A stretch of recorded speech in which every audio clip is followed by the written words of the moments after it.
नमस्कार दोस्तों, मैं हूं सत्येंद्र चौहान और आप देख रहे हैं एसपी दीक्षा टीवी। दोस्तों, आज मैं बात करने वाला हूं कुछ घरेलू हेल्थ टिप्स की। पेट के कीड़ों के लिए आप मट्ठे में, एक गिलास मट्ठे में भुना हुआ जीरा और काला नमक मिला लें। ठीक है, और इसको हींग से इसका तड़का लगा लें।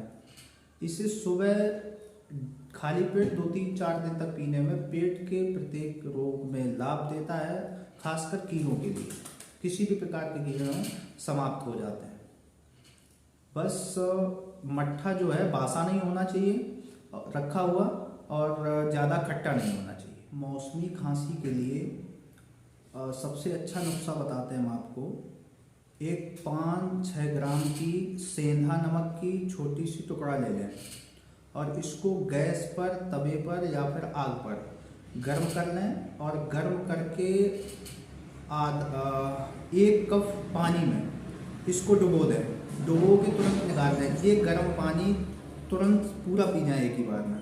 ऐसा 2-3 दिन तक शाम करने पर खांसी में तुरंत आपको आराम मिलेगा। ये नुस्खा खासकर बलगम वाली खांसी में ज़्यादा इफेक्टिव है। ठीक है, और इस सेंधा नमक के टुकड़े को बार बार यूज किया जा सकता है। कमजोरी दूर करने के लिए, या फिर जिनका पेट साफ नहीं होता है, पाचन तंत्र कमजोर है, उनके लिए बता दें कि 1 चम्मच अदरक का रस और 1 चम्मच आंवले का रस लगभग 2 कप चाय वाले कप पानी में डालकर उबाल लें। ठीक है, सुबह, दोपहर, शाम 3 टाइम सेवन करें, आपको तत्कालीन लाभ होगा। हाँ, अगर इसमें आप स्वाद के लिए लाल नमक मिला सकते हैं स्वादानुसार।